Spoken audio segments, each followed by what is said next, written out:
Happy Thursday. It is September 28th, 2023, and this is Real Estate Now.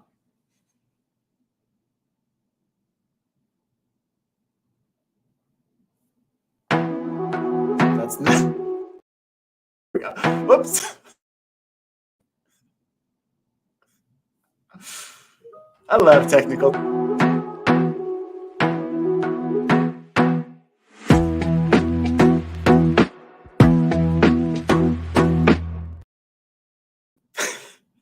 So, Keegan, thank you so much for walking us down memory lane and reminding us that it is Han Solo season. But welcome, everybody, to another amazing episode of Real Estate Now. I am your host, Keith Pitch. I am without my co-host right now for the moment. She will be joining us momentarily. But we got a great show. We're going to talk about inspections once again.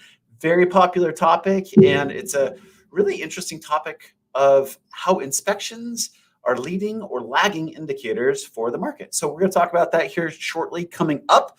But our Fast Five, I'm going to leave our fun Fast Five. Hopefully Stacey will join us for our last one. But the first one, assuming, you know the saying, assuming makes, whatever. So wanted to talk about a huge buzzword right now in the mortgage world, in the real estate world. Assuming somebody else's mortgage is becoming very popular. And just want to shed a little light on that. Yeah, it is an acceptable thing in the government space as far as FHA and some VA loans. And you can go out there and assume somebody's mortgage, which sounds really awesome and exciting, especially now that rates are solid in the mid sevens. But keep in mind one quick thing. I'll do some quick numbers just to make sure that you understand what that means. So let's say you're buying a $500,000 house. The current mortgage at whatever percentage it is, a low 2021 vintage, right, is $300,000. You, the buyer, have to come up with that difference, right? So where are you bridging that? Are you bridging that through just cash in the bank for $200,000? Are you using a HELOC to go behind that assumed loan to take your CLTV up to the higher limit? Really up to you, but just want to let you know that is the mechanics from the mortgage side of the coin that you have to bridge that gap. So just be careful of that pitfall. And I wanted to share that little story with you guys here today.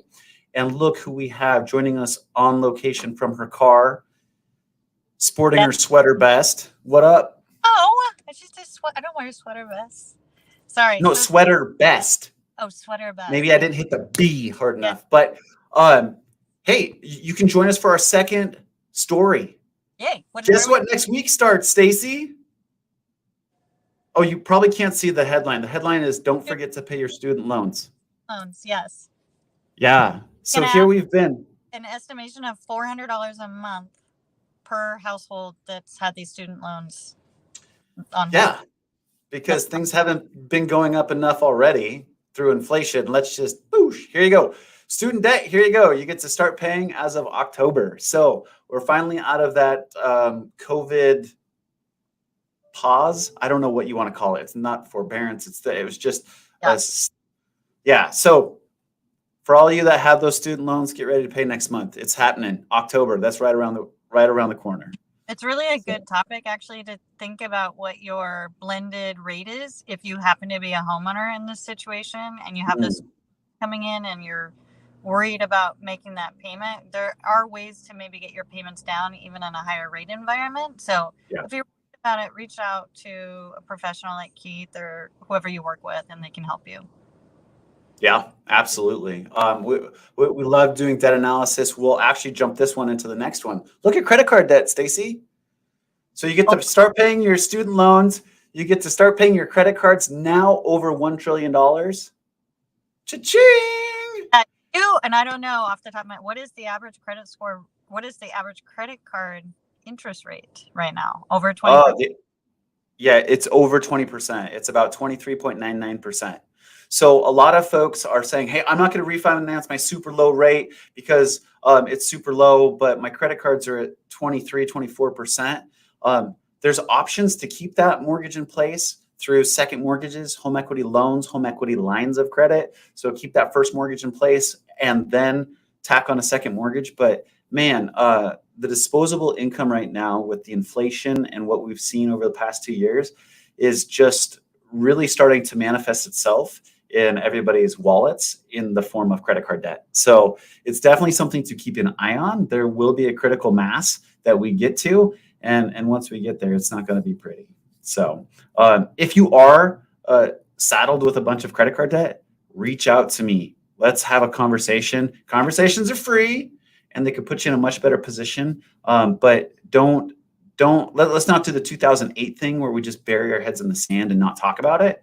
It's something that we should talk about, because managing debt is just managing your finances, right? There's no shame in it. It is what it is, and we can help you through it. So that's a pretty big benchmark that we hit that $1 trillion mark. So we'll see where we go from here. Scary. Yep. Man, I just realized we do not have happy headlines today. Walking in front, that's happy. That makes me smile. Yeah. So we're talking about Fed. Are you fed up yet? I'm fed up yet. So the Fed did say that they're going to pause interest rates through this meeting. They are definitely forecasting an interest rate environment, an interest rate increase in November. So get ready for that. So your credit cards are going to go up even more, especially followed up later in this week that we're having some oil fights over price of crude oil. And the oil prices are now putting extra pressure on inflation, thinking that we're going to have some very expensive gas through the winter season. So here we go. Fed, they said no interest rate increases, but they're planning on it in November. So here we go. So let's talk about something fun, Stacy. Yes, this weekend is October, and October means we're going to have Halloween at the end of the month. So my question to you, is your family a pumpkin patch going family, or are you the grocery store bin outside the front door family? Okay, so it's not really, I'm going to say we're both. Definitely. You're both. Okay. The school's offering a pumpkin patch field trip. I might go. My kids might be too old for that now. That might be the last time I said pumpkin patch. Okay. So if somebody sets the experience up for you, you'll go. Otherwise... Little, and it was so cute. It's not as cute taking teens to the pumpkin patch. And I'm sorry, maybe I'm totally wrong and people do this. Like, I still go to Santa Claus with all of them, so I should probably still go. I'm gonna go this year. I'll take pictures. We'll share them. Gotcha. What about you guys? Yeah. We are a pumpkin patch going family. We're going out to Carver Farms here next weekend, I think it is. So yeah, we're trying to fit it in between soccer. So soccer weekend, then swim weekend. So and then organic meat shopping is coming up too. So we got to fit it in there somewhere. So anyway, well, that is our Fast Five here today. Without any further ado, I want to bring in our guest, our resident guest and inspector, Bob Gross. What's up, man? We first of all, pumpkin patch 3 years out of 4, but once in a while we get lazy and do grocery store. And organic meat trip. Really? That's my lead in. Thanks. Or organic meat shopping is what I call it. I feel bad doing this from. I've looked at it too. Are you in your car like me? Yes, I am. Okay. I had a last minute phone call. Somebody was like, "Can you do an inspection?" I was like, "Today, or tomorrow today?" And they said, "Today." I was like, "Okay." So I'm in my car as well. Yes. Welcome we go. To headquarters. In the luxurious. It's a 2017 RAV4. Ooh, nice. I love your office space. Does it come with one of those little chargers in the dash and everything? Oh, yeah. I've got charging cords. Do you need to charge your phone, or do you need to charge your little flashlight? I mean, I've got charging cords for charging cords. Yeah. But tell me you're a home inspector without telling me you're a home inspector. Here's how I can tell you that I'm a home inspector without telling you I'm a home inspector. You ready? Yeah. This is your dead giveaway. Home inspectors have a fetish for flashlights. I just grabbed 3 of them within arm's length. 2 are rechargeable. 1 uses old-fashioned batteries. Really like the rechargeables. They're much brighter, but the battery goes down faster, so you have to back it up with good old-fashioned. Anyway, nerdy stuff. Yeah, moving on. Gotcha. Do you have like the 4D cell battery mag light just for your?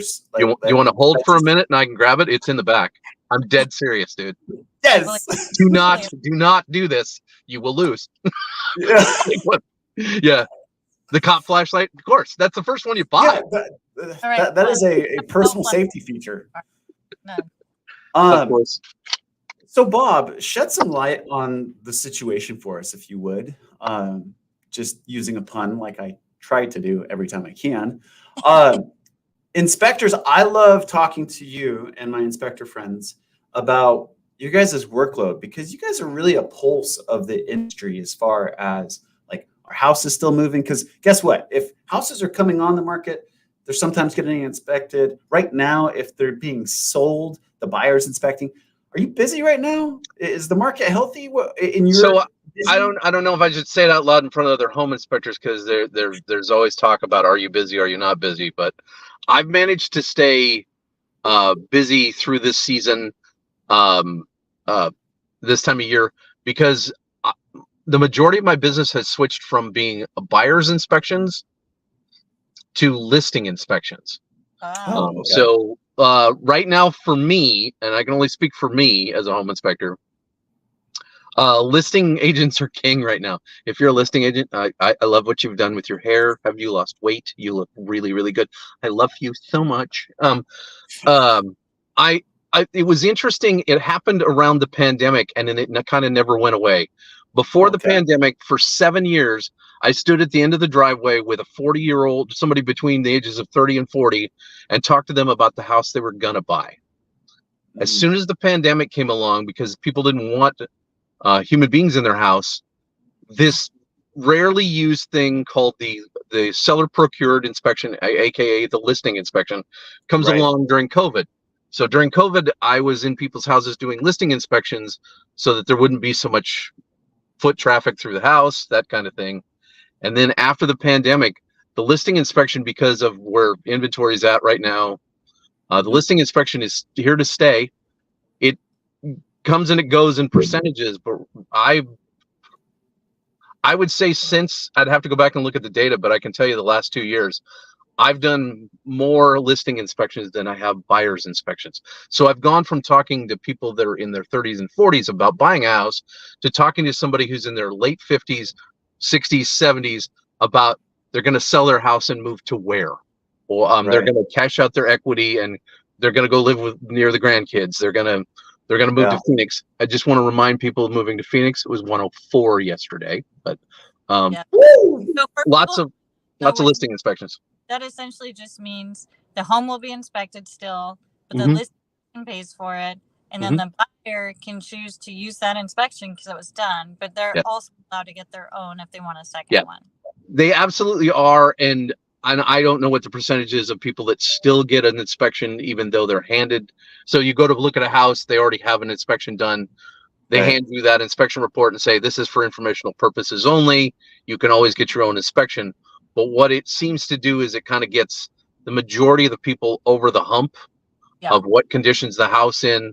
And once in a while, you'll hear about somebody coming in behind and doing their own buyer's inspection. And if that's what you want to do, that's fine by me. I get pinged about once or twice a week by an agent who's like, I have this listing inspection. My buyers want to buy this house. Can you take a look at it and just tell me what you think? So I do that about once a week as well. So interesting. Yeah. So let me ask a question. I mean, if you're a buyer, maybe you're thinking like there's a conspiracy theory. Oh, I'm sure the seller just hired this guy because they're best friends and they're golfing buddies, or they go to the curling. Yeah. Is it a curling arena? Is that where they do curling? Yeah. Is that anyway, but you know what I'm getting at. Like, this is an inside job. This inspection's crap, right? What would you say to somebody saying that?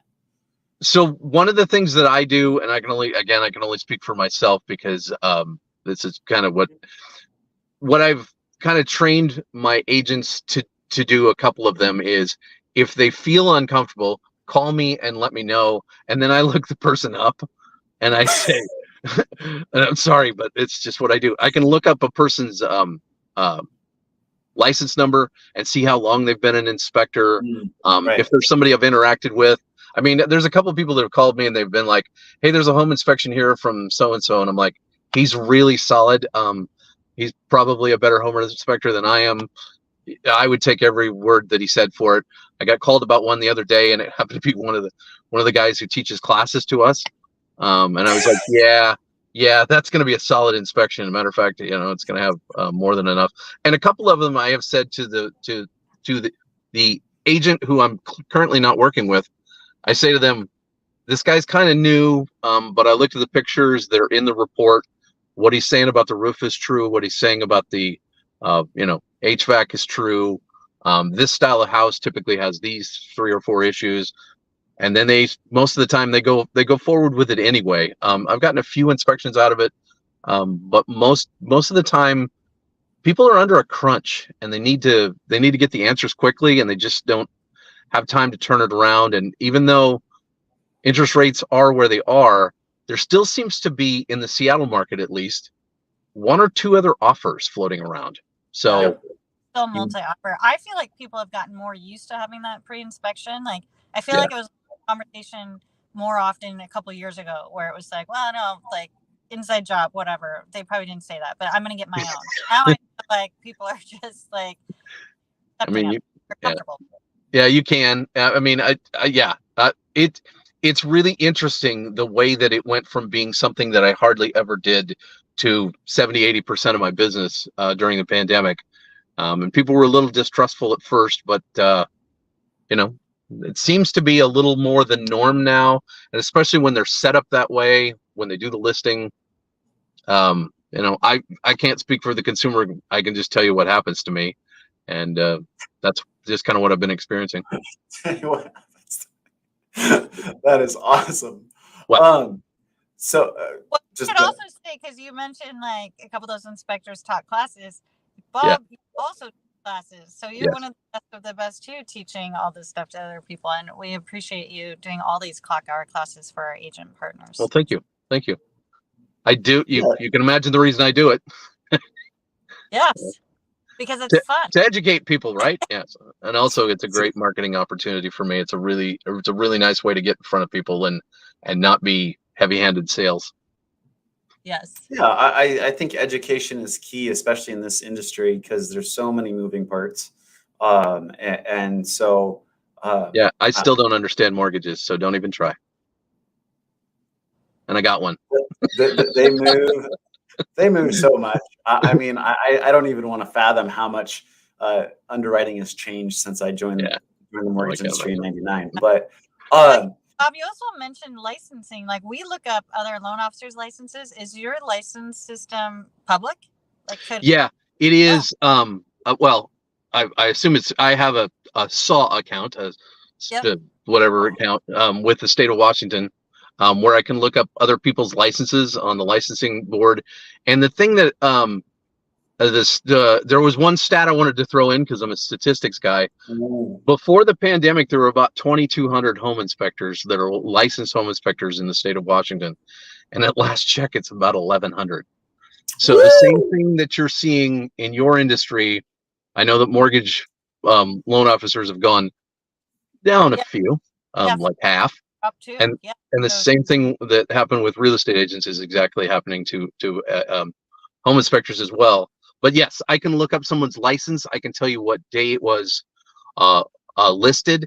I can also tell you from the numbering system. They have an old numbering system and a new numbering system. I can tell you by the number about how long they've been doing it. Right. Yep. Same with us right there with that MLO number. It's over here. You can tell how long somebody's been in the industry based off that. So it's account though. Ours is a whole different system, but it's public database. Yeah, it's public database. So let me ask you a question following up on that. Like, sure. So if the service vendors are fewer, does that mean inspections are going to start going up as far as costs are concerned, or? So the inspections have gone up. I've noticed that they've gone up in the last couple of years. There's still a couple of, I don't want to use the word bottom feeders, but I can. No, there's always going to be somebody that's undercutting, but I've noticed that the people that I respect, and don't look at my prices from 2 years ago because mine have gone up as well. One of our biggest costs as a home inspector is gas. Right. And I'm driving further than I've ever driven in the last 3 years. I'm driving to these super rural properties out past Carnation, which is 35, 40 miles. I'm going clear south. I'm riding a ferry once in a while. Tomorrow I'm going to Silverdale, which is a ferry ride plus 30 miles. But my agents are going where they need to make their deals, and they're calling me, and I just go anyway. And so I raised my rates a little bit, and then I brought back my mileage fees. My mileage fees went away for a while because, at one point you guys were handing out money at 3% and 4% interest, and there was money everywhere. There was just money everywhere. And then, and then the Fed raised the rates, and gas went up. And so I've noticed that everybody that I know of that is, again, I won't use the word, a disparaging word. Anyway, the home inspectors I know that I really respect have all raised our rates. Yeah. I mean, speaking to your trip charge, the appraisers are doing the same thing. They're like, hey, this one's out 50 plus miles. There's going to be $100 trip charge to go out on that one. So that is something to keep in mind when you're ordering these inspections and appraisals, that further out you go. And I love it. I grew up on 60 acres in the middle of nowhere. Everything has its own unique cost structure. So that's something to keep in mind. But absolutely. So can I ask a quick question, Keith? Yeah, go for it. We're seeing such interesting files right now that we haven't seen in 20 plus years. Are you seeing that same sort of thing with properties? Meaning like we're condominiums and yurts, like all sorts of different properties. So what are you seeing? So what I've noticed, and maybe this is just the coloring through my glasses, but the more years I do this, the weirder and weirder it gets. And the higher the interest rate went, and the harder it was to get people in. I've been in some houses lately where I'm like, this is for sale? ? So yes, whatever you're seeing, Stacy, yes. Ditto, double down. I've been in several hoarding houses lately. Just weird. I've seen yurts on the back of properties where people are like, yeah, it's an Airbnb. I'm like, or is it a tent? And this started to happen a couple of years ago, but it really happens now. People are trying to turn every basement bedroom into an Airbnb or a VRBO, and I let them say whatever they want to say and let them think whatever they want to think. But a couple of times I've been in a couple places where I'm like, well, that's a stretch if you're going to rent that for $300, $400 a night. But if somebody pays it, I guess they pay it. It's just really interesting, the things that I'm seeing. And I'm back to doing. Condos went away. I don't know what happened. Nobody bought a condo apparently for 2 or 3 years. But now I'm doing lots and lots of condos. And I'm back to doing. During the pandemic, I did lots of rural properties at the beginning, and then it kind of came back to the city centers. And now I'm back out in the boonies on the rural properties. Your 60 acres, your 30 acres. I think with the callback to offices, you'd see more city, but maybe because of affordability, people are still commuting in. Yeah. And I'm seeing a lot of activity on the peninsula again, and on south, because I know you guys have the stats in front of you. You can buy the same house for 30 to 50,000 less if you go south as opposed to north. You can save even more maybe if you go across the Puget Sound to the other side. I'm sure the same thing happens, in other states and in other areas. But if there's a place to save money, people are figuring it out. Good old drive till you qualify. That's a great phrase. Drive till you qualify. I've never heard that one. All right. Yep. Drive till you qualify. Yep. Prices go down exponentially as you get further away from the city. And the And the traffic shows it. That's why Stacy and I were just literally coming in at the last minute. We're like, whoa. Anyway. Yeah. And that definitely compresses your traffic situation, compounds your traffic situation, and lowers the standard of life. Right. So there's still plenty of houses here in Coeur d'Alene for sale. Just want to throw that out there for all you. No, I heard a statistic that Idaho was full and we were not supposed to come over there anymore. That's propaganda. Okay. published by the state because that wasn't actually true, because I read a headline that said Idaho's full, please don't come here. Yeah, there's places for sale. Yeah, I know. So anyway, but so give us the, we're coming up on our half an hour, so give us the most exciting inspection you've been on here in the last month or so. What did you see? 3,600 square foot. Okay. Beautiful property, floor to ceiling windows. The kind of property that you dream of. Located up in Anacortes. It is currently for sale, and it's not in the state it was when I showed up. It was a hoarding situation, and it was, I've been at this 10 years. I've been in a little over 2,800 properties to do inspections of some sort or another. It was, and I I exaggerate a lot when I talk, but this is the truth. It's the worst I've ever seen.